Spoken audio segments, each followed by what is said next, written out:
Hello friends, welcome to current with Kishan sir. તો જૂન મહિનો આપણો પૂરો થઈ ગયો છે. મેં ઓલરેડી 1 જૂનથી લઈને 22 જૂન સુધીનું સંપૂર્ણ કરંટ અફેર્સ ચલાવ્યું છે, જે 3 ભાગની અંદર ચલાવેલું છે. પહેલા ભાગની અંદર 1 તારીખથી લઈને 7 જૂનનું કરંટ અફેર્સ જોઈ ગયા હતા. બીજા લેક્ચરની અંદર 8થી લઈને 15 જૂન સુધીનું આપણે કરંટ અફેર્સ જોઈ ગયા હતા અને ત્રીજા ભાગની અંદર 16 જૂનથી લઈને 22 જૂન સુધીનું કરંટ અફેર્સ જોઈ ગયા હતા. તો આપણે 23 તારીખથી કરંટ અફેર્સ બાકી હતું, તો આજના લેક્ચરમાં 23 જૂનથી લઈને 30 જૂન સુધીનું એટલે કે સંપૂર્ણ જૂન મહિનાનું કરંટ અફેર્સ પૂરું કરીશું. બીજી વસ્તુ કે આ આપણી નવી યુટ્યુબ ચેનલ છે, જેની અંદર કરંટ અફેર્સ અને જીકેના વિડીયો આવે છે. અને રિસેન્ટલી જે હાઈકોર્ટ આસિસ્ટન્ટની એક્ઝામ લેવાઈ, તો એનું તમે એનાલિસિસ કદાચ કર્યું હોય તો બધી વસ્તુ આપણે જે મેં જીકેના વિડીયો લીધા હતા, પછી મેં જે કરંટ અફેર્સ ચલાવ્યું હતું એની અંદરથી જ હતું. જો તમે એનાલિસિસ પ્રોપરલી કર્યું હશે, મેં બંધારણ ચલાવેલું છે, એ બંધારણમાંથી ક્વેશ્ચન હતા. હમણાં મેં જે જીકેની સિરીઝ સ્ટાર્ટ કરી છે એમાંથી ક્વેશ્ચન હતા. જે મેં કરંટ અફેર્સ ચલાવ્યું છે, જેમાં કોણ અત્યારે કોણ શું છે, એમાંથી ઘણા બધા ક્વેશ્ચનો હતા. તો આઈ હોપ સો જો એનાલિસિસ કર્યું હશે તો તમને આઈડિયા આવી ગયો હશે કે કેટલી બધી વસ્તુઓ આપણા યુટ્યુબ ચેનલમાંથી પૂછાય છે. ઓકે, તો આ યુટ્યુબ ચેનલને સબસ્ક્રાઇબ ન કરી હોય તો સબસ્ક્રાઇબ કરીને બાજુમાં રહેલું બેલ આઇકન પણ દબાવી દેજો, જેથી હું કોઈ નવો વિડીયો અપલોડ કરું તો એની નોટિફિકેશન તમને મળતી રહે અને તમારો કોઈ પણ વિડીયો મિસ ના થાય. તો શરૂઆત કરીએ છીએ 23 જૂનથી લઈને 30 જૂન સુધીનું સંપૂર્ણ કરંટ અફેર્સ. સૌથી પહેલો જ ક્વેશ્ચન છે, હાલમાં Gujarat International Finance Tech City, જેને આપણે ગિફ્ટ સિટી કહીએ છીએ, તો ગિફ્ટ સિટીના અધ્યક્ષ કોણે બનાવવામાં આવ્યા છે? તો હસમુખ અધિયાને બનાવવામાં આવ્યા છે. હવે આ નામ ક્યાંક ને ક્યાંક તમે સાંભળ્યું હશે, કારણ કે આપણા જે સીએમ છે ભૂપેન્દ્રભાઈ પટેલ, એમના મુખ્ય સલાહકાર પણ ચૂનવામાં આવ્યા હતા હસમુખભાઈ અધિયાને. આ સિવાય હસમુખભાઈ અધિયા આપણા કેન્દ્રીય પૂર્વ નાણાં સચિવ પણ રહી ચૂક્યા છે. તો રિસેન્ટલી એમને જે ગિફ્ટ સિટી છે, આ ગિફ્ટ સિટીના અધ્યક્ષ બનાવવામાં આવ્યા છે. ઓકે, વેરી ઇમ્પોર્ટન્ટ છે, યાદ રાખીશું. આગળ વાત કરીએ, હાલમાં ગૃહમંત્રી એટલે કે હોમ મિનિસ્ટર અમિત શાહ દ્વારા બલિદાન સ્તંભનું ઉદ્ઘાટન ક્યાં કરવામાં આવ્યું? તો જમ્મુ કાશ્મીરની અંદર કરવામાં આવ્યું. જમ્મુ કાશ્મીરમાં ક્યાં? તો જમ્મુ કાશ્મીરના શ્રીનગરની અંદર કરવામાં આવ્યું છે. તો અહીંયા તમે જોઈ શકો છો, આ છે બલિદાન સ્તંભ. આ બલિદાન સ્તંભ છે એ જમ્મુ કાશ્મીર સ્માર્ટ સિટીનો એક ભાગ છે. તો જમ્મુ કાશ્મીર સ્માર્ટ સિટી જે પ્રોજેક્ટ છે, આ પ્રોજેક્ટ અંતર્ગત આ બલિદાન સ્તંભ બનાવવામાં આવ્યું છે. આ શું દર્શાવે છે? તો આપણા જે બહાદુર સૈનિકો જેમને પોતાના રાષ્ટ્ર માટે બલિદાન આપ્યું છે, પોતાના જીવનું બલિદાન આપ્યું છે, એમને શ્રદ્ધાંજલિ આપવા માટે આ બલિદાન સ્તંભ છે એનું નિર્માણ કરવામાં આવ્યું છે. તો યાદ રાખજો, જમ્મુ કાશ્મીરના શ્રીનગરની અંદર રિસેન્ટલી બલિદાન સ્તંભ છે એનું ઉદ્ઘાટન કરવામાં આવ્યું છે આપણા હોમ મિનિસ્ટર અમિતભાઈ શાહ દ્વારા. વધીએ છીએ આગળ વાત કરીએ, હાલમાં દુનિયાના સૌથી મોટા રામાયણ મંદિરની આધારશિલા ક્યાં મૂકવામાં આવી? તો બિહારની અંદર મૂકવામાં આવી. જો રામ મંદિર બને છે, બધાને ખબર છે, યુપીની અંદર બને છે, અયોધ્યામાં બને છે, પરંતુ અહીંયા વાત થાય છે રામાયણ મંદિરની. તો કહેવાય છે કે દુનિયાનું સૌથી મોટું રામાયણ મંદિર બનવા જઈ રહ્યું છે બિહારની અંદર, જેની આધારશિલા રિસેન્ટલી મૂકવામાં આવી છે. યાદ રાખીશું, બિહારમાં કઈ જગ્યાએ? તો બિહારના ચંપારણ જિલ્લાની અંદર દુનિયાના સૌથી મોટા રામાયણ મંદિરની આધારશિલા મૂકવામાં આવી, જે 2025 સુધી બનીને તૈયાર થઈ જશે. તો એનું સ્ટ્રક્ચર કંઈક આ રીતના હશે. ઓકે, તો એમનું કંઈક સ્ટ્રક્ચરનો ફોટો આવો કંઈક આવ્યો છે. તો આ દુનિયાનું સૌથી મોટું રામાયણ મંદિર હશે. ખર્ચ કેટલો થશે? તો ટોટલ ખર્ચો 500 કરોડનો થવાનો છે આ મંદિર બનાવવા, જેની લંબાઈ 280 ફૂટ હશે અને પહોળાઈ 540 ફૂટ હશે. આ મંદિરની અંદર દુનિયાનું સૌથી મોટું શિવલિંગ પણ મૂકવામાં આવશે. તો વેરી ઇમ્પોર્ટન્ટ છે, યાદ રાખજો. ઓકે, તો રામાયણ મંદિર ક્યાં બનવા જઈ રહ્યું છે? તો બિહારના ચંપારણની અંદર બનવા જઈ રહ્યું છે. વધી આગળ વાત કરીએ, હાલમાં કેન્દ્ર સરકાર દ્વારા સરકારી અધિકારીઓની કૌશલ વધારવા એટલે કે સ્કિલ ડેવલપમેન્ટ કરવા માટે કઈ પહેલ શરૂ કરી? તો દક્ષતા DAKSHTA દક્ષતા પહેલ છે એ શરૂ કરી છે, જેનું ફૂલ ફોર્મ શું છે? તો ફૂલ ફોર્મ છે development of aptitude knowledge skill for holistic transformation in administration. ફરીથી રિપીટ કરું છું, દક્ષતા એનું ફૂલ ફોર્મ યાદ રાખજો, development of attitude knowledge skill for holistic transformation in administration. જેમાં 18 ચેપ્ટરનો સામેલ કરવામાં આવે છે, એટલે કે 18 ચેપ્ટર એની અંદર મૂકવામાં આવે છે, જે શેને લઈને હશે તો જે ગવર્મેન્ટ જોબ કરતા જે એમ્પ્લોય છે, ઓકે, જેને સરકારી નોકર તમે કહી શકો છો, તો એમની સ્કિલને ડેવલપ કરવા માટે, એમની સ્કિલ વધારવા માટે, કૌશલ વધારવા માટે આ દક્ષતા નામની પહેલ છે એ શરૂ કરવામાં આવી છે. તો વેરી વેરી વેરી ઇમ્પોર્ટન્ટ છે, યાદ રાખીશું. ઓકે, વધીએ આગળ વાત કરીએ. હાલમાં કોણે નોલેજ શેરિંગ નામથી એક પ્લેટફોર્મ લોન્ચ કર્યું છે? તો આન્સર આવશે NHAI. NHAI નો મતલબ શું થશે? National highway authority of India. તો આ પ્લેટફોર્મનો ઉપયોગ શું છે? આ પ્લેટફોર્મ શેના માટે છે? તો આ પ્લેટફોર્મ રાષ્ટ્રીય રાજમાર્ગના વિકાસ અંતર્ગત સડક સુરક્ષા, સડક ડેવલપમેન્ટ, સડક પર્યાવરણ બાબતે નાગરિકોને નોલેજ એટલે કે જ્ઞાન પૂરું પાડશે. NHAI ની વાત કરીએ, નેશનલ હાઈવે ઓથોરિટી ઓફ ઇન્ડિયાની વાત કરીએ, સ્થાપના 1995 માં થઈ હતી અને અધ્યક્ષ કોણ છે અત્યારે? તો સંતોષ કુમાર યાદવ છે, જે રિસેન્ટલી એટલે કે 2022 ના એન્ડિંગમાં જ બન્યા છે, યાદ રાખીશું. વધીએ છીએ આગળ. હાલમાં કયો દેશ સડક નેટવર્ક બાબતમાં દુનિયાનો બીજા નંબરનો સૌથી મોટો દેશ બની ગયો? તો આન્સર આવશે ભારત. પ્રથમ સ્થાને કોણ છે? તો પ્રથમ સ્થાને USA છે. તો ભારતે 2014 પછી 1.45 લાખ કિલોમીટર સડક નેટવર્ક બનાવીને ચીનને પાછળ પાડીને બીજા ક્રમે આવી ગયો છે. તો અત્યાર સુધી બીજા ક્રમે ચાઇના હતું, ચીન હતું સડક નેટવર્ક બાબતે, પરંતુ હવે ઇન્ડિયા છે એ બીજા ક્રમે આવી ગયું છે. તો 2000 થી 2014 પછીની વાત કરીએ, તો 2014 થી લઈને 2022 ના એન્ડિંગ સુધીની વાત કરીએ તો ભારતે 1.45 લાખ કિલોમીટર ઓકે પોતાનું સડક નેટવર્ક બનાવ્યું છે અને આ સાથે ઓકે એ બીજા ક્રમે આવી ગયું છે. પહેલા ક્રમે છે USA. ઓકે, વધીએ આગળ વાત કરીએ.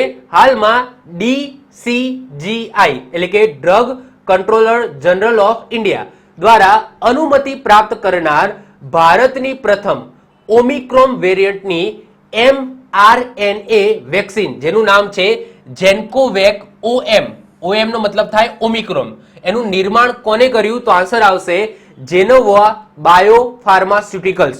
સૌથી પહેલા તો જો ઓમિક્રોન બધાને ખબર છે, જે કોરોના વાયરસ છે એનો એક વેરિયન્ટ હતો, ઓકે, જેને ઓમિક્રોન કહેવાતું હતું. તો એ કોરોનાનો જ એક વેરિયન્ટ છે. તો ઓમિક્રોન વેરિયન્ટની mRNA વેક્સિન બનાવી છે, જેનું નામ છે જેન્કોવેક OM નો મતલબ થાય ઓમિક્રોન.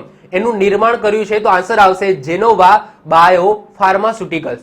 તો જેનોવા બાયો ફાર્માસ્યુટિકલ્સ જેમના દ્વારા આ વેક્સિન તૈયાર કરવામાં આવી છે, જે નીડલ લેસ હશે, મતલબ નીડલ લેસ એટલે નીડલ ફ્રી હશે, એટલે કે આમાં કોઈ ઇન્જેક્શન મારવામાં નહીં આવે. જેનોવા બાયો ફાર્માસ્યુટિકલ્સનું હેડક્વાર્ટર તમને ક્યાં જોવા મળશે? પુણેમાં જોવા મળશે. DCGI હમણાં વાત કરીએ એમ drug controller general of India, જેના અધ્યક્ષ કોણ છે? તો યાદ રાખજો, નવા જ બન્યા છે રાજીવ રઘુવંશી. યાદ રાખજો, આ એક્ઝામની અંદર પૂછાઈ જાય એવો ક્વેશ્ચન છે. Drug controller general of India કોણ છે? તો રાજીવ રઘુવંશી છે. વધીએ આગળ વાત કરીએ. હાલમાં RBI ના નવા ડેપ્યુટી ગવર્નર કોણ બન્યા છે? તો સ્વામીનાથન જાનકીરમણ બન્યા છે.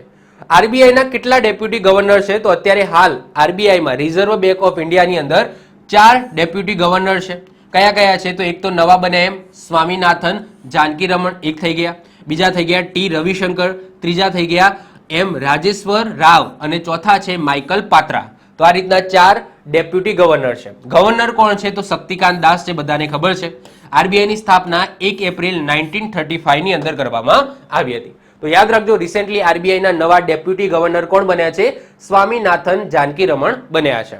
વધીએ આગળ વાત કરીએ. હાલમાં ફિનલેન્ડના નવા પ્રધાનમંત્રી તરીકે કોને ચૂનવામાં આવ્યા છે? તો પેટ્રી ઓર્પોને ચૂનવામાં આવ્યા છે.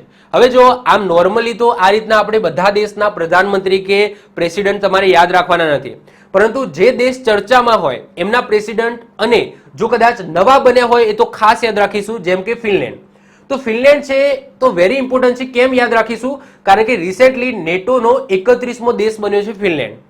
તમને ખબર છે કે રશિયા અને યુક્રેનની વોર ચાલે છે, જે નેટો બાબતે જ હતી કે ભાઈ યુક્રેન છે એ નેટોની અંદર જોઈન્ટ થવા માંગતું હતું. રશિયાને એ પસંદ નથી, એટલા માટે રશિયાએ આક્રમણ કર્યું યુક્રેન ઉપર. પરંતુ આ બાબતમાં જ ઓકે ફિનલેન્ડ છે એ રિસેન્ટલી નેટોની અંદર જોડાઈ ગયો. ફિનલેન્ડ તમે જોશો તો એ જ લાઇનમાં તમને જોવા મળશે. યુક્રેનથી તમે થોડા ઉપર જશો તો ત્યાં તમને ફિનલેન્ડ જોવા મળશે. તો ફિનલેન્ડ છે એ નેટોનો 31મો દેશ બન્યો છે, જેમના રિસેન્ટલી પ્રધાનમંત્રી કોણ બન્યા છે? તો પેટ્રી ઓર્પો બન્યા છે, જે આપણે યાદ રાખીશું. રાજધાની કઈ છે? તો રાજધાની છે હેલ્સિકી. કઈ છે? હેલ્સિકી છે. ઓકે, યાદ રાખીશું. આગળ વાત કરીએ, હાલમાં વિશ્વ સંગીત દિવસ ક્યારે મનાવવામાં આવ્યો, એટલે કે વર્લ્ડ મ્યુઝિક ડે ક્યારે મનાવવામાં આવ્યો? તો 21 જૂનના રોજ મનાવવામાં આવ્યો. થીમ શું રાખવામાં આવી? થીમ રાખવામાં આવી music on the intersections. Okay, music on the intersection. Grammy award એ સંગીત ક્ષેત્રે આપવામાં આવે છે, જેમાં 3 નવી કેટેગરી એડ કરવામાં આવી. જો તમે લાસ્ટ લેક્ચર જોયો હોય તો એની અંદર આપણે આ ડિસ્કશન કર્યું હતું કે ગ્રેમી એવોર્ડની અંદર ઓકે જે એવોર્ડ આપવામાં આવે છે એમાં 3 નવી કેટેગરી 3 શ્રેણી એડ કરવામાં આવી છે. તો ગ્રેમી એવોર્ડ છે એ સંગીત ક્ષેત્રે આપવામાં આવે છે. તો યાદ રાખજો, વિશ્વ સંગીત દિવસ 31 જૂને મનાવવામાં આવે છે.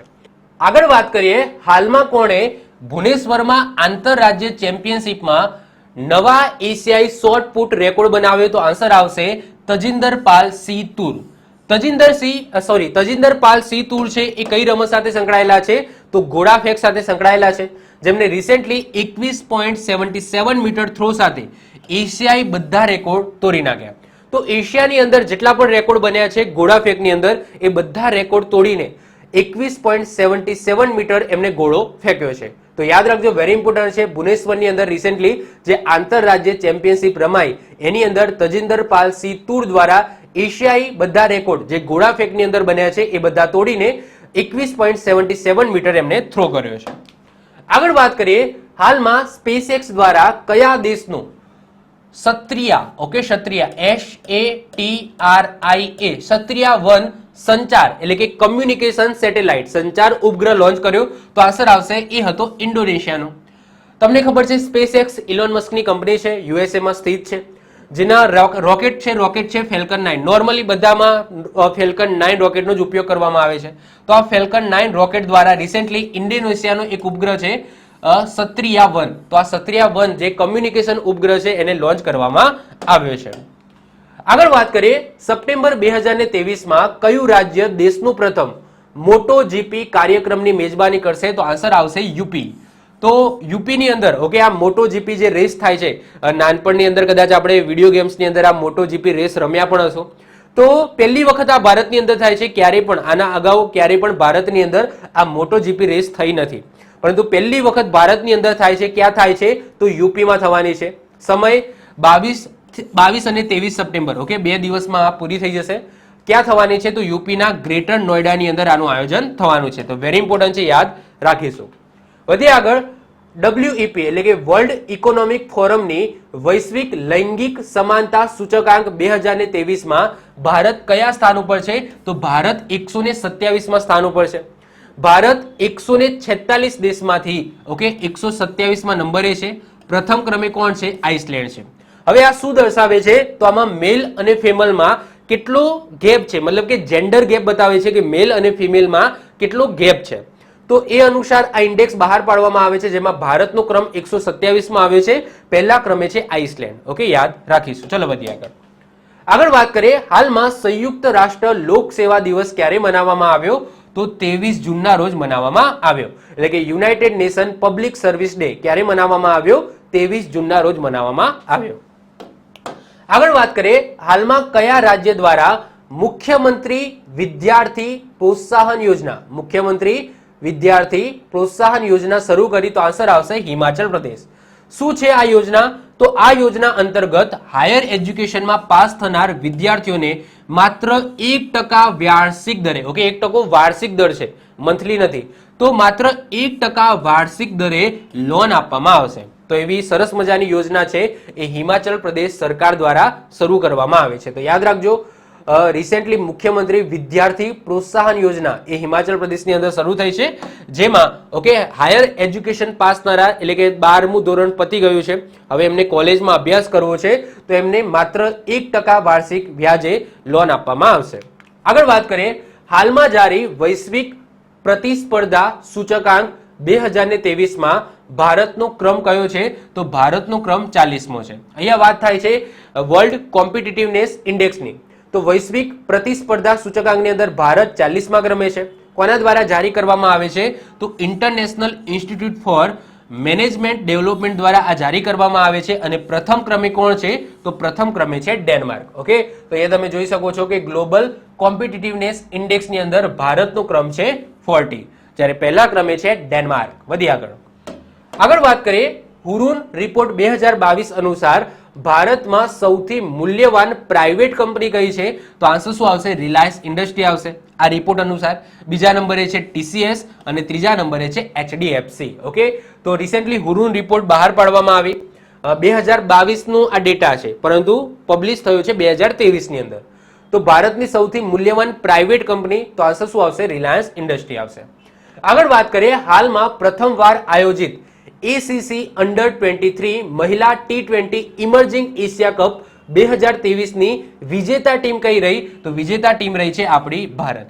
સૌથી પહેલા તો આ મહિલા T20 ઇમર્જિંગ એશિયા કપનું આયોજન ક્યાં થયું? તો આન્સર આવશે હોંગકોંગની અંદર થયું, જેમાં ભારતે ફાઇનલમાં કોને હાર આપી? તો બાંગ્લાદેશને હાર આપી. ટોટલ 8 ટીમો હતી અને આ ભારતની જે ટીમ હતી એમના કેપ્ટન કોણ હતા? તો શ્વેતા સહેરાવત હતા. કોણ હતા? શ્વેતા સહેરાવત હતા. તો એક્ઝામની અંદર પૂછાય કે ભાઈ શ્વેતા સહેરાવત કયા ખેલ સાથે સંકળાયેલા છે? તો ક્રિકેટ ખેલ સાથે સંકળાયેલા છે. ઓકે, તો આ રીતના પણ ક્વેશ્ચન બની શકે. આગળ વાત કરીએ હાલમાં અમેરિકી કંપની મોર્નિંગ કન્સલ્ટ દ્વારા જારી રિપોર્ટ અનુસાર દુનિયાના સૌથી લોકપ્રિય નેતા કોણ છે? તો આપણા પ્રધાનમંત્રી નરેન્દ્રભાઈ મોદી, જેમને 75 ઓકે 75% એપ્રુવલ રેટિંગ સાથે વોટિંગ સાથે સૌથી લોકપ્રિય, દુનિયાના સૌથી લોકપ્રિય નેતા ચૂનવામાં આવ્યા છે. જ્યારે USA ના રાષ્ટ્રપતિ જે જો બાઇડન છે, આ જો બાઇડન કયા સ્થાને છે? તો 8મા સ્થાને છે. આગળ વાત કરીએ હાલમાં ભારતીય સેના દ્વારા કઈ જગ્યાએ અગ્નિઅસ્ત્ર 1, ઓકે લાગે છે ફિલ્મ છે, ફિલ્મથી હવે આપણે કંઈક ઇન્સ્પાયર થઈએ છીએ, અસ્ત્રોની વાતો કરીએ છીએ. તો અગ્નિઅસ્ત્ર 1 સૈન્ય અભ્યાસનું આયોજન ક્યાં કર્યું? તો આન્સર શું આવશે? લદ્દાખ. તો બુલંદ ભારત અભ્યાસ, આ યાદ રાખજો. આના પહેલા પણ એક ક્વેશ્ચન હતો, બુલંદ ભારત અભ્યાસ એ પણ ભારતીય સેના દ્વારા યુદ્ધ અભ્યાસ કરવામાં આવ્યું હતું, જે કરવામાં આવ્યું હતું અરુણાચલ પ્રદેશની અંદર. એ યાદ રાખજો. જ્યારે અગ્નિઅસ્ત્ર, આ અગ્નિઅસ્ત્ર છે એ ક્યાં કરવામાં આવ્યું છે? તો લદ્દાખની અંદર કરવામાં આવ્યું છે. આગળ વાત કરીએ હાલમાં કઈ રાજ્ય સરકારે મુખ્યમંત્રી સંપૂર્ણ પુષ્ટિ યોજના એટલે કે અને અબાધા યોજનાને મંજૂરી આપી? તો આન્સર આવશે ઓડિશા. તો અહીંયા બે યોજનાની વાત થઈ છે, મુખ્યમંત્રી સંપૂર્ણ પુષ્ટિ યોજના અને અબાધા યોજના. સૌથી પહેલા વાત કરીએ મુખ્યમંત્રી સંપૂર્ણ પુષ્ટિ યોજના શું છે? તો આ યોજના અંતર્ગત 15 થી 19 વર્ષની મહિલા અને ગર્ભવતી મહિલા અને જે કહેવાય છે કે સ્તનપાન કરાવતી હોય એવી મહિલા, એમના પોષણ સ્તરમાં સુધારો લાવવાનો પ્રયત્ન કરવામાં આવશે મુખ્યમંત્રી સંપૂર્ણ પુષ્ટિ યોજના અંતર્ગત. જ્યારે જે અબાધા યોજના છે, આ અબાધા યોજના અંતર્ગત ઓડિશાનું જે પુરી છે, જ્યાં જગન્નાથપુરીનું મંદિર આવેલું છે, તો આ જગન્નાથપુરી મંદિર જે પુરી છે તો એમને વિશ્વ વિરાસત સ્થળ બનાવવા માટે યોજનાઓ શરૂ કરવામાં આવશે. એટલે કે વર્લ્ડ હેરિટેજ સાઇટ બનાવવા માટે, પુરીને વર્લ્ડ હેરિટેજ સાઇટમાં સામેલ કરવા માટેની બધી સ્કીમો છે એ લાગુ કરવામાં આવશે આ યોજના અંતર્ગત. આગળ વાત કરીએ હાલમાં ઉચ્ચ શિક્ષણ સંસ્થાઓના વિદ્યાર્થીઓ માટે કયા ટ્રાન્સપોર્ટ, ઓકે કઈ જગ્યાએ ટ્રાન્સપોર્ટ વાઉચર સ્કીમ શરૂ કરવામાં આવી? તો રાજસ્થાનની અંદર શરૂ કરવામાં આવી છે. હવે આ શું છે ટ્રાન્સપોર્ટ વાઉચર સ્કીમ, જે રાજસ્થાન સરકારે શરૂ કરી છે? તો ઉદ્દેશ્ય એ છે કે યુનિવર્સિટી અને ઉચ્ચ શિક્ષણ સંસ્થામાં ભણતા વિદ્યાર્થીઓને જે બસ ભાડું આપવામાં આવે છે એ બસ ભાડું વિદ્યાર્થીઓ નહીં આપે, પરંતુ વિદ્યાર્થીઓની જગ્યાએ સરકાર આપશે. પરંતુ આની અંદર સરકારે છે એ અમુક ક્રાઇટેરિયા મૂક્યા છે. ક્રાઇટેરિયા શું છે? કે જે સ્કૂલ એટલે કે એ વિદ્યાર્થી અને એમની જે ઉચ્ચ શિક્ષણ સંસ્થા અથવા તો જે યુનિવર્સિટી છે એ બંનેનું વચ્ચેનું અંતર 10 કિલોમીટરથી વધારે હોવું જોઈએ.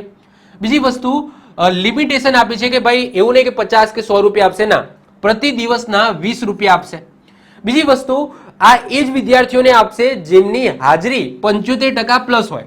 તો એવું નહીં કે ભાઈ ઘરે બેઠા બેઠા બસ આ રોજના 20 રૂપિયા કમાવો, ના, તમારે જવું પડશે. એટલે કે એટેન્ડન્સ છે એ 75% પ્લસ હશે તો જ એવા વિદ્યાર્થીઓને જ 20 રૂપિયા પ્રતિ દિવસ ભાડું આપવામાં આવશે અને આ ડાયરેક્ટ એમના બેંક ખાતામાં પડશે. જો અહીંયા લખેલું છે, सीधे बैंक खातों में धन राशि का होगा हस्ताक्षर. ओके, 10 किलोमीटर से अधिक मतलब કે ડિસ્ટન્સ હોવું જોઈએ અને પર દિવસનું 20 રૂપિયા ભુગતાન કરવામાં આવશે રાજસ્થાન સરકાર. ઓકે, વધી આગળ વાત કરીએ હાલમાં વિશ્વ હાઇડ્રોગ્રાફી દિવસ ક્યારે મનાવવામાં આવ્યો? તો 21 જૂનના રોજ મનાવવામાં આવ્યો.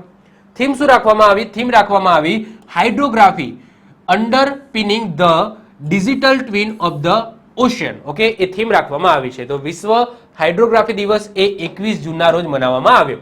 Theme hydrography underpinning the digital twin of the ocean. વધીએ આગળ વાત કરીએ. હાલમાં ઉત્તર ભારતની પ્રથમ સ્કિનનો મતલબ થાય ચામડી બેંક ક્યાં ખોલવામાં આવી? તો નવી દિલ્હીની અંદર ખોલવામાં આવી. હવે જે રીતના આપણે ઓર્ગન એટલે કે જે અંગો દાન કરીએ છીએ એ રીતના તમે સ્કિન એટલે કે ચામડી પણ દાન કરી શકો છો. એટલે કે કોઈ એવો દર્દી જેને ચામડીનો રોગ હોય, ઓકે, એની ચામડી ખરાબ થઈ ગઈ હોય તો તમે ચામડીનો પણ દાન કરી શકો છો. ઓકે, અને આવી ઘણી બધી બેંકો છે, સ્કિન બેંક એટલે કે ચામડીની બેંકો તમને જોવા મળશે ભારતની અંદર. ટોટલ 16 બેંકો છે, જેમાંથી 7 મહારાષ્ટ્રમાં છે, 4 ચેન્નઈમાં છે, 3 કર્ણાટકમાં છે, 1 ઓડિશામાં છે અને 1 મધ્યપ્રદેશમાં છે.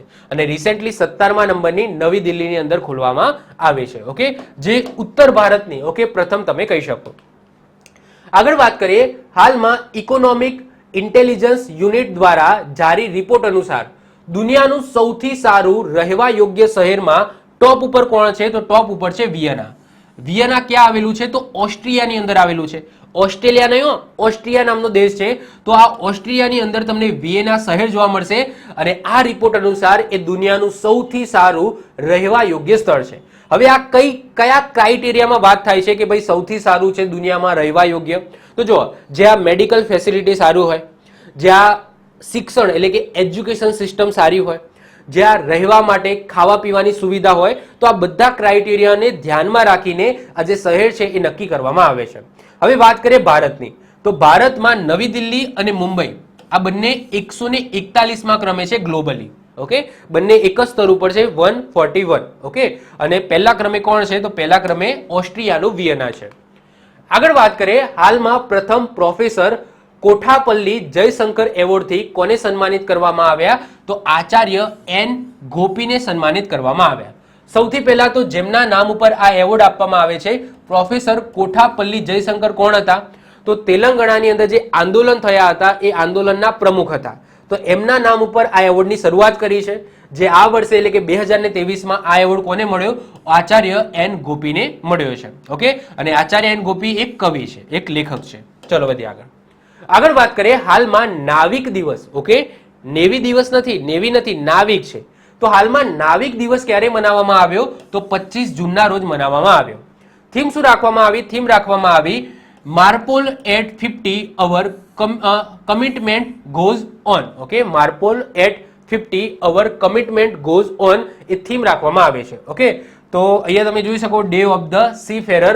ઓકે, ક્યારે મનાવવામાં આવ્યો છે? તો 25 જૂનના રોજ મનાવવામાં આવ્યો છે. વધીએ આગળ વાત કરીએ. હાલમાં કયા રાજ્યમાં દેશની સૌથી મોટી પ્રાઇવેટ રેલ કોચ બનાવવાની ફેક્ટરીનું ઉદ્ઘાટન કરવામાં આવ્યું? તો તેલંગાણાની અંદર કરવામાં આવ્યું છે. અહીંયા વાત થાય છે રેલ કોચની. ઓકે, રેલ કોચ અને સાથે સાથે રેલ એન્જિન પણ બનાવશે.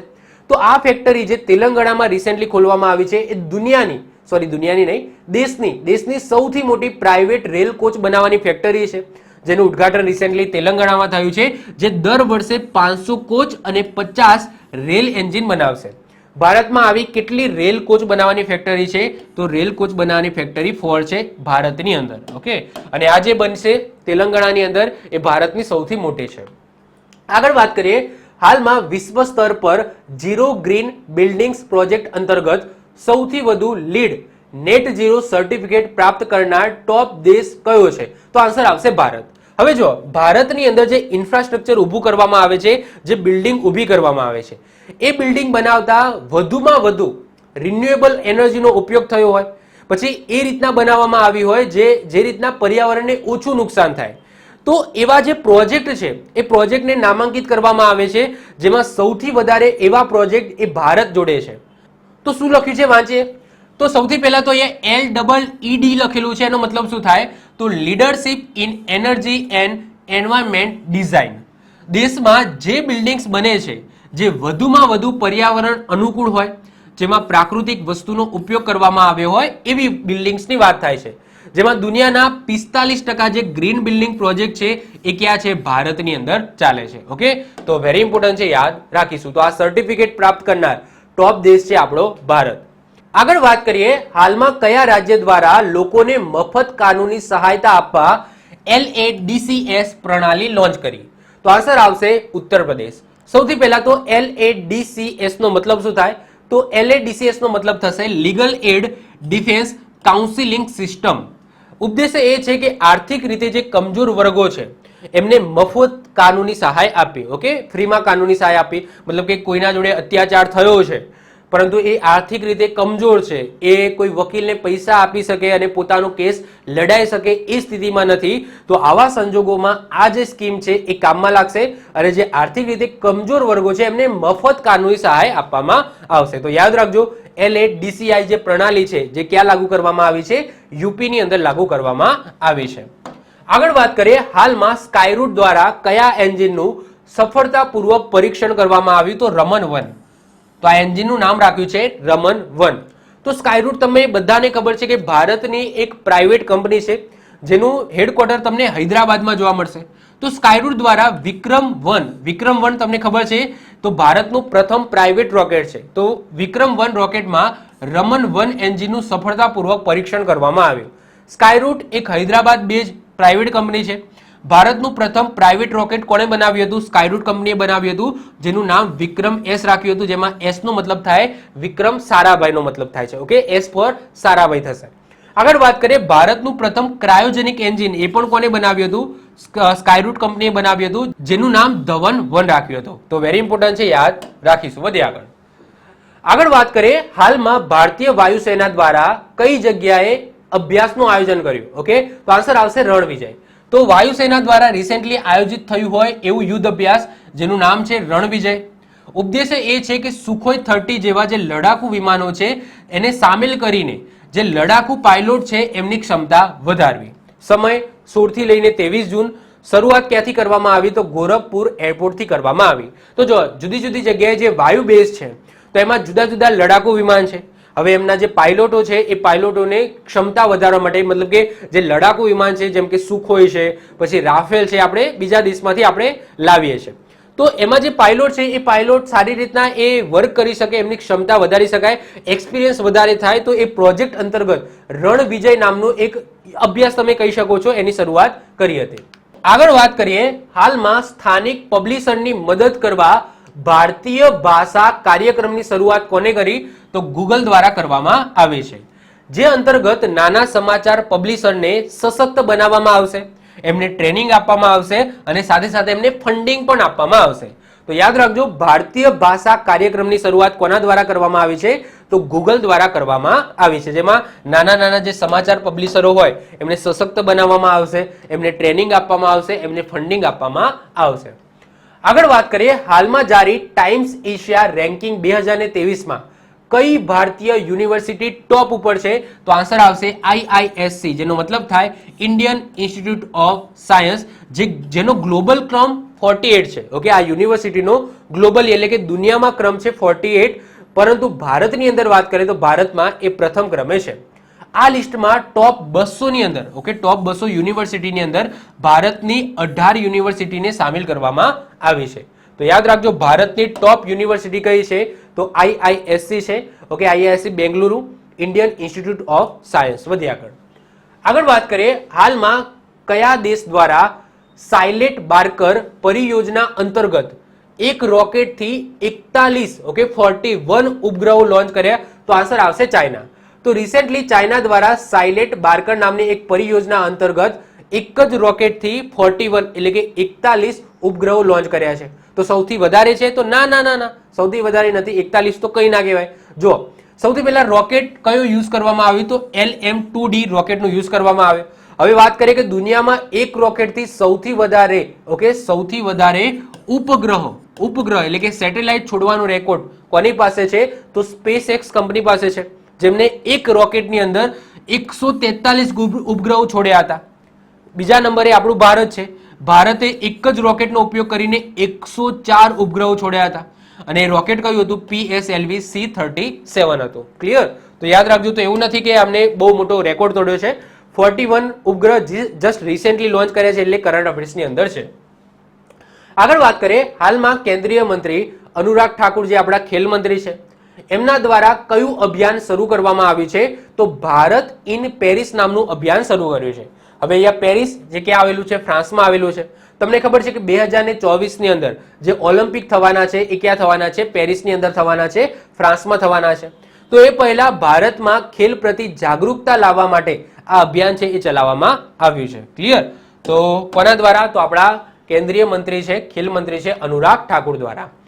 આગળ વાત કરીએ, હાલમાં અમૂલ ગર્લ, ઓકે, તમે તમારા ઘરે જો ગોલ્ડ કે કોઈ પણ મતલબ કે અમૂલની દૂધની ઠેલી આવતી હશે તેના ઉપર, ઓકે, આ છોકરીનો ફોટો તમે જોતા હશો, જે અમૂલ ગર્લ તમે કહી શકો. તો અમૂલ ગર્લના નિર્માતા કોણ હતા જેમનું હાલ નિધન થયું છે? તો એમનું નામ હતું સિલ્વેસ્ટર દાકુન્હા. ઓકે, સિલ્વેસ્ટર દાકુન્હા, જેમને આ છોકરીનું ચિત્ર બનાવ્યું હતું, જે આજે તમે જોવો છો કે દૂધની અમૂલની જે કોઈ પણ દૂધની ઠેલી આવે છે તો એના ઉપર તમે જોઈ શકો છો. તો એ છોકરીના નિર્માતા તમે કહી શકો, અથવા એમને સ્ટ્રક્ચર એમને બનાવ્યું હતું, ફોટો બનાવ્યો હતો, જે પણ તમે કહો. તો એ વ્યક્તિનું રિસેન્ટલી નિધન થયું છે. તો નામ શું છે? તો સિલ્વેસ્ટર દાકુન્હા છે. ઓકે, ચલો વધીએ આગળ. આગળ વાત કરીએ, હાલમાં રાજ્યમાં, ઓકે, હાલમાં કયા રાજ્યમાં નુમાલીગઢ અને ગોહપુર વચ્ચે પ્રથમ પાણીની નીચે સુરંગનું નિર્માણ કરવામાં આવ્યું? તો અસમની અંદર. તો અસમની અંદર નુમાલીગઢ અને ગોહપુર વચ્ચે પાણીની અંદર એક સુરંગનું નિર્માણ કરવામાં આવ્યું, જેમાં વ્હીકલ્સ છે એ પાણીની અંદર ચાલશે. ટોટલ ખર્ચો, મતલબ કે હજુ તો શરૂઆત થઈ છે, ટોટલ ખર્ચો છે એ 6000 કરોડનો થશે. કઈ નદીના નીચે બનાવવામાં આવશે? તો બ્રહ્મપુત્રા નદીના નીચે બનાવવામાં આવશે. આવી જ વસ્તુ આપણે આગળ પણ એક કરંટ અફેર્સમાં જોઈ ગયા હતા કે કઈ નદીની નીચે મેટ્રો ચાલવાની છે? તો હુગલી નદીની નીચે. ક્યાં આવેલી છે? કોલકાતાની અંદર આવેલી છે. ઓકે, અને અહીંયા વાત થાય છે સુરંગની. ચલો વધીએ આગળ. આગળ વાત કરીએ, હાલમાં જુનિયર હોકી રાષ્ટ્રીય ચેમ્પિયનશિપનો કિતાબ કોના દ્વારા જીતવામાં આવ્યો છે? તો મધ્યપ્રદેશ દ્વારા જીતવામાં આવ્યો છે. ભારતનું સૌથી મોટું હોકી સ્ટેડિયમ ક્યાં આવેલું છે? બધાને ખબર છે, રિસેન્ટલી એનું ઉદ્ઘાટન પણ થયું છે. બિરસા મુંડા સ્ટેડિયમ ક્યાં આવેલું છે? ઓડિશામાં આવેલું છે. ઓકે, આદિવાસીઓના ભગવાન એવા બિરસા મુંડાના નામ ઉપર આ બિરસા મુંડા સ્ટેડિયમનું નામ રાખવામાં આવ્યું છે. અને આ બિરસા મુંડા સ્ટેડિયમમાં રિસેન્ટલી જુનિયર હોકી રાષ્ટ્રીય ચેમ્પિયનશિપ આયોજિત થઈ, જેમાં વિનર કોણ બન્યું છે? મધ્યપ્રદેશ બન્યું છે. જેમાં ફાઇનલમાં હાર કોની થઈ? તો ચંડીગઢની હાર થઈ છે. આગળ વાત કરીએ, હાલમાં કયો દેશ યુનેસ્કોમાં ફરીથી સામેલ થયો? તો આન્સર શું આવશે? યુએસએ. યુનેસ્કો બધાને ખબર જ છે કે જે પણ ધરોહર છે એ ધરોહરને વર્લ્ડ હેરિટેજ સાઇટની અંદર સ્થાન આપે છે, એટલે કે યુનેસ્કો. આઈ હોપ સો તમને ખબર જ હશે. તો યુનેસ્કોની અંદર હમણાં સુધી યુએસએ હતું નહીં, પરંતુ યુએસએ ફરીથી આ યુનેસ્કોની અંદર જોડાયું છે. હવે યુએસએ ક્યારે છોડ્યું હતું યુનેસ્કો? તો 2018માં છોડી દીધું હતું અને 2023માં ફરીથી જોઈન કર્યું. હવે મામલો શું હતો, કેમ છોડ્યું હતું એ જોઈએ. તો 2011માં જે ફિલિસ્તાઇન છે, આ ફિલિસ્તાઇનને યુનેસ્કો દ્વારા દેશનો દરજ્જો આપ્યો હતો, જે બાબતે યુએસએ નારાજ હતો અને 2018 આવતા આવતા ટ્રમ્પ સરકારે યુનેસ્કો છોડી દીધું હતું. હવે થયું હતું શું, હું તમને સમજાવું. જો ઇઝરાયલ તમને ખબર હોય તો ઇઝરાયલ અને યુએસએ આ બંને બહુ જ ગાઢ દોસ્ત છે. ઇઝરાયલ છે, આ ઇઝરાયલનો કોઈ મતલબ કે દુશ્મન કહી શકાય, જે એની નજીકમાં જ છે, એ છે ફિલિસ્તાઇન. ફિલિસ્તાઇન તમને ખબર જ હોય કે આ રીતના સમજી લો ઇઝરાયલ છે. તો આ ઇઝરાયલમાં આ ઉપરનો જે ભાગ છે, ઓકે, એને વેસ્ટ બેંક કહેવામાં આવે છે અને આને ગાઝા પટ્ટી કહેવામાં આવે છે. આ રીતના સમજી લો કે આ ઇઝરાયલ દેશ છે. તો આ ઇઝરાયલ દેશની અંદર આ ઉપરનો ભાગ, જેને વેસ્ટ બેંક કહેવામાં આવે, આને ગાઝા પટ્ટી કહેવામાં આવે. તો આ બંને ભાગને ભેગું કરો ને તો બને ફિલિસ્તાઇન. તો આ ફિલિસ્તાઇનને દેશનો દરજ્જો આપ્યો હતો, કોને? યુનેસ્કો દ્વારા. જેનાથી આ જે યુએસએ છે એ નારાજ થયું હતું. કેમ? કારણ કે જે ઇઝરાયલ છે, આ ઇઝરાયલ અને યુએસએ બહુ ગાઢ મિત્રો છે, એટલા માટે. તો 2011માં એમને ફંડિંગ રોકી દીધી હતી યુએસએ દ્વારા, જે યુનેસ્કોને ફંડિંગ મળતી હતી એ રોકી દીધી હતી. અને 2018 આવતા આવતા ટ્રમ્પ સરકાર આવી ગઈ હતી અને ટ્રમ્પ સરકારે આ યુનેસ્કોને છોડી દીધું હતું.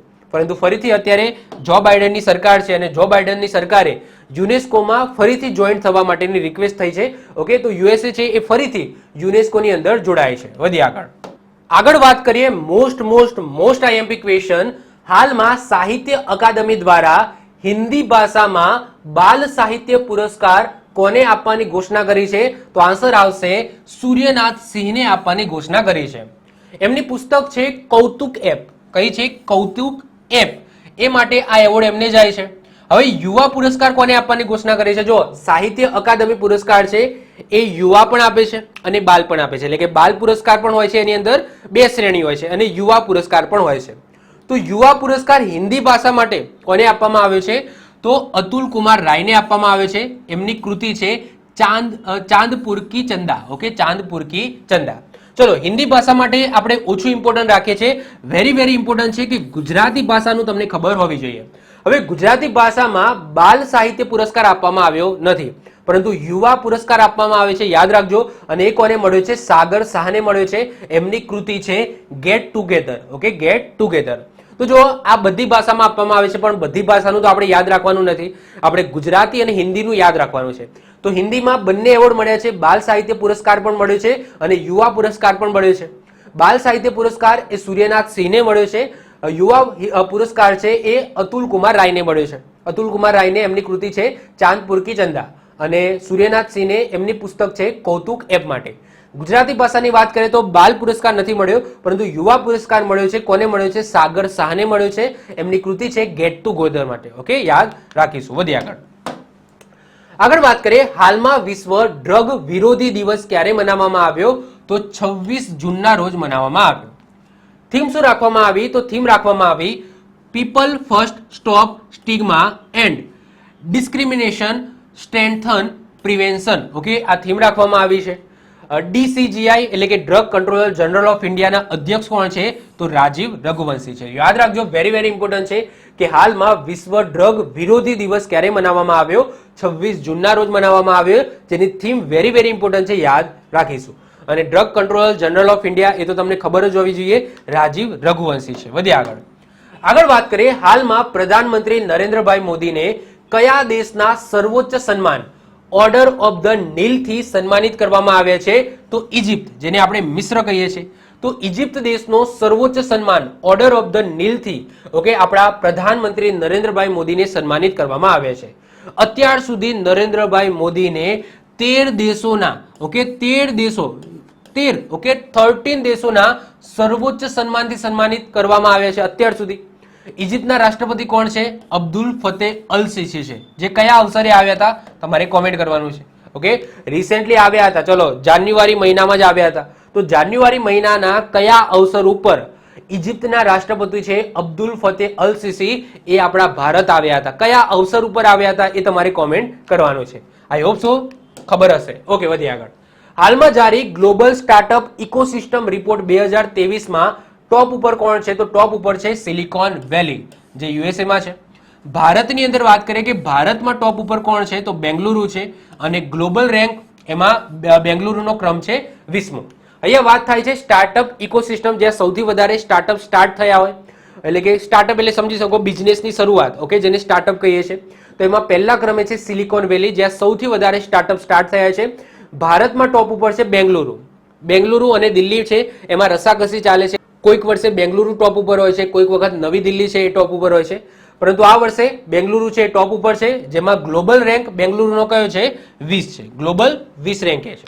વધીએ આગળ વાત કરીએ. હાલમાં આંતરરાષ્ટ્રીય ઓલિમ્પિક સમિતિનું પ્રથમ ઓલિમ્પિક ઈ સ્પોર્ટ્સ અઠવાડિયાનું આયોજન ક્યાં કરવામાં આવ્યું? તો સિંગાપોરની અંદર કરવામાં આવ્યું, જેમાં 10 રમતોને સામેલ કરવામાં આવી હતી. તો યાદ રાખજો, ઓલિમ્પિક ઈ સ્પોર્ટ વીક જેનું આયોજન ક્યાં થયું? તો રિસેન્ટલી સિંગાપોરની અંદર થયું છે. યાદ રાખીશું, 22 થી લઈને 25 જૂન દરમિયાન.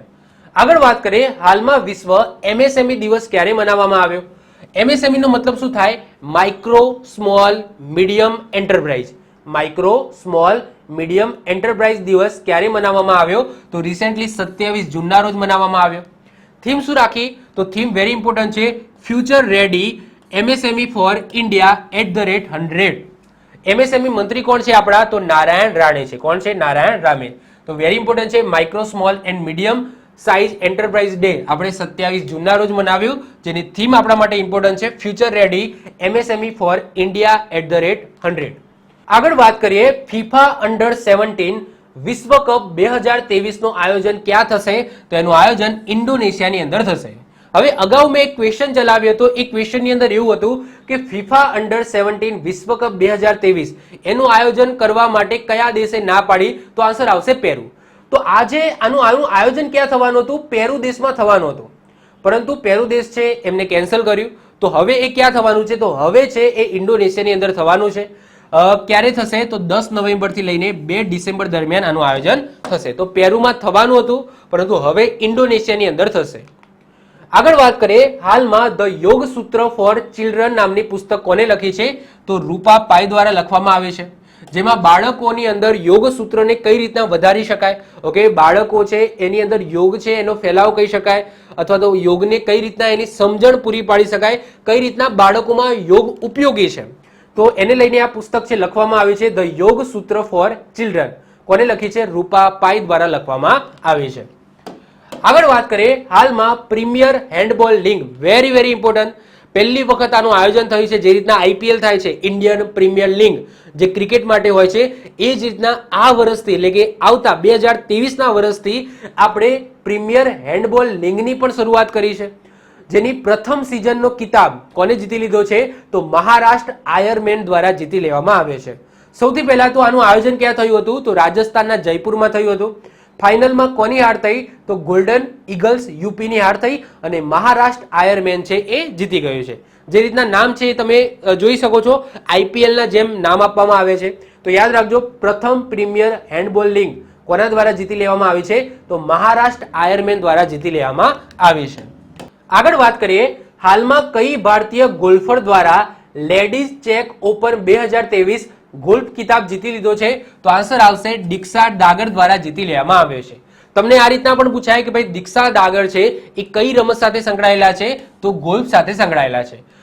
હવે ગોલ્ફ સાથે સંકળાયેલા અમુક મહત્વપૂર્ણ ઇમ્પોર્ટન્ટ રમતવીરોની વાત કરીએ તો અદિતિ અશોક છે, પછી જીવ મિલ્ખા સિંહ છે. આ મિલ્ખા સિંહ પેલા દોડવાવાળા નથી, બીજા છે જીવ મિલ્ખા સિંહ, પછી જ્યોતિ રંધાવા છે. તો આ બધા જે રમતવીરો છે એ ગોલ્ફ સાથે સંકળાયેલા છે, જે એક્ઝામની અંદર કદાચ પૂછાઈ જાય.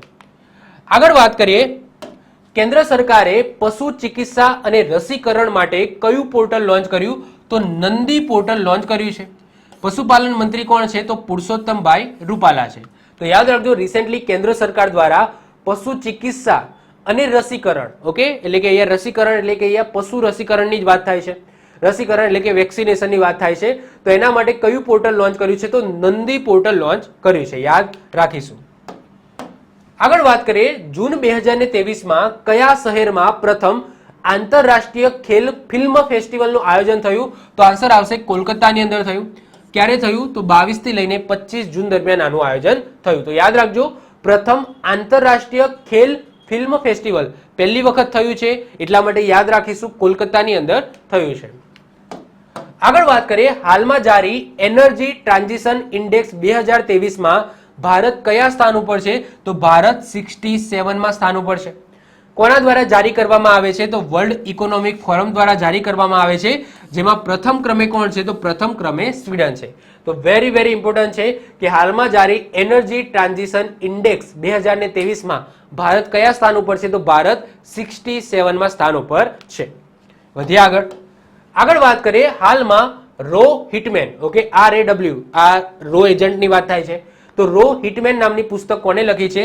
તો S હુસેન જયદી દ્વારા લખવામાં આવી છે. આ પુસ્તકની અંદર રો એજન્ટ લક્ષ્મણસિંહ બિષ્ટ પર આધારિત આ પુસ્તક છે. તો વેરી ઇમ્પોર્ટન્ટ છે, યાદ રાખીશું. S હુસેન જયદી દ્વારા રો હિટમેન નામની પુસ્તક લખવામાં આવી છે. આગળ વાત કરીએ, હાલમાં કયા રાજ્ય દ્વારા ઓપરેશન કન્વિક્શન ચલાવવામાં આવ્યું છે? તો આન્સર આવશે યુપી પોલીસ. કોઈક જગ્યાએ યુપી સરકાર પણ લખ્યું હશે, તો યુપી સરકાર કહો અથવા તો યુપી પોલીસ, ઓકે, બંને સાચું છે. તો રિસેન્ટલી કયા રાજ્ય દ્વારા, ઓકે, ઓપરેશન કન્વિક્શન ચલાવવામાં આવ્યું છે? તો યુપી સરકાર અથવા તો યુપી પોલીસ દ્વારા આ ચલાવવામાં આવ્યું છે. શું છે આ? તો આ ઓપરેશનનો હેતુ એ છે કે સજાગ પ્રક્રિયાઓમાં તેજી લાવવી, જેમ કે બલાત્કાર છે, હત્યા છે, ગૌ હત્યા છે, ધર્મ પરિવર્તન છે, આવા જે કેસો આવે છે એને ઝડપી સોલ્વ કરવા. તો એ હેતુથી આ કહેવાય કે ઓપરેશન કન્વિક્શન ચલાવવામાં આવ્યું છે, જે યુપી સરકાર અથવા યુપી પોલીસ દ્વારા ચલાવવામાં આવે છે. મતલબ કે આ ટાઈપના જે કેસો આવે છે એને ઝડપી સોલ્વ કરો, ઓકે, એનો જે પણ ગુનેગાર હોય એને ઝડપી તમે પકડો. ઓકે, વધીએ આગળ વાત કરીએ, હાલમાં 16મા સ્પેશિયલ ઓલિમ્પિક વર્લ્ડ ગેમ્સ 2023નું આયોજન ક્યાં કરવામાં આવ્યું? તો જર્મનીના બર્લિનની અંદર કરવામાં આવ્યું. આ રમતમાં દિવ્યાંગ બાળકો ભાગ લે છે, કારણ કે એ દેખાય છે સ્પેશિયલ. તો અહીંયા સ્પેશિયલ લોકો માટે છે, જે તમે દિવ્યાંગ કહી શકો, અપંગ કહી શકો, ઓકે, ક્યાંક ના ક્યાંક ડિસેબિલિટી ધરાવતા હોય એવા વ્યક્તિઓની વાત થાય છે. તો સ્પેશિયલ ઓલિમ્પિક વર્લ્ડ ગેમ્સ 2023નું આયોજન ક્યાં થયું રિસેન્ટલી? તો બર્લિન, ઓકે, જર્મનીની અંદર થયું. શુભંકર યાદ રાખજો, શુભંકર શું રાખવામાં આવ્યું હતું? યુનિટી રાખવામાં આવ્યું હતું. અને આ રમતમાં ભારતે 202 મેડલ જીત્યા. કેટલા? 202 મેડલ જીત્યા, જેમાંથી 76 ગોલ્ડ મેડલ છે, 76 ગોલ્ડ મેડલ છે. ઓકે, યાદ રાખીશું. આગળ વાત કરીએ, હાલમાં કોને ક્રિકેટ વિશ્વ કપ 2023 માટે જીતેંગે હમ અભિયાન શરૂ કર્યું? તમને ખબર છે કે ક્રિકેટ વિશ્વ કપ 2023 નું આયોજન ક્યાં થવાનું છે? તો આપણા ભારતની અંદર થવાનું છે. તો અદાની ગ્રુપ દ્વારા ઓકે આ કહેવાય કે એક અભિયાન શરૂ કરવામાં આવ્યું છે, જીતેંગે હમ. શું? જીતેંગે હમ. ઓકે, તો આ સાથે જૂન મહિનાનું સંપૂર્ણ કરંટ અફેર્સ અહીંયા પૂરું થાય છે.